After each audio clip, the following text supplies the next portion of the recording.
ஒரு ஊர்ல ஒருத்தர் இருந்தானுங்க. அவனுக்கு என்னன்னா, அவருடைய கற்பனை அளவுக்கு அதிகமா இருக்கும். கற்பனையிலேயே வாழ்ந்துட்டு இருந்தான். ஒரு நாள் அந்த ஊர் வழியா ஒரு தெரு வழியா நடந்து போயிட்டு இருந்தானுங்க. அந்த தெரு எப்படின்னாங்க, 2 பக்கம் வீடுங்க, நடுவுல குறுக்கலான சந்து.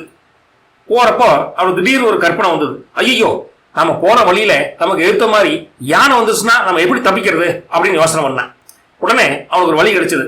யானை வந்ததுன்னா நம்ம திரும்பி முன்பக்கமா ஓடிடலாம் அப்படின்னு. கொஞ்ச தூரம் போனோடனே முன்பக்கமா யானை வந்தா என்ன பண்றது அப்படின்னு கற்பனை பண்ணான்.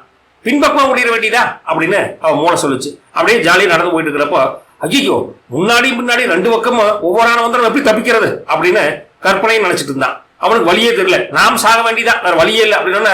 ஐயோ யானை வந்துருச்சு, ஐயோ யானை வந்துருச்சு, காப்பாத்துங்க காப்பாத்துங்கன்னு அந்த வீதியில இருந்து சத்தம் போட்டுருந்தான். வீட்டை திறந்து அத்தனை பேர் வந்து, டேய் என்னடா சத்தம் போட்டுக்கிற அப்படின்னு வந்து பாக்குறாங்க. அவன் பாட்டுக்கு கண்ணாவனான்னு கத்திக்கிட்டே இருக்கிறான். எங்கடா யானை வந்தது, எங்கடா யானை வந்தது அவங்க கேட்கறாங்க. அப்புறம் தான் முடிச்சு பாத்துக்கிறான். ஐயோ, இதெல்லாம் கற்பனைங்க, யானையே வரல அப்படின்னு சொன்னானாமா. அந்த அலறலை கேட்டு வந்தவங்க எல்லாம் தலைவலையே அடிச்சுக்கிட்டு, இவன் பேச்சும் உண்மையை நம்பிட்டு வந்த பாத்தியா, நாம தான் முட்டா பசங்க அப்படின்னாங்களாமா.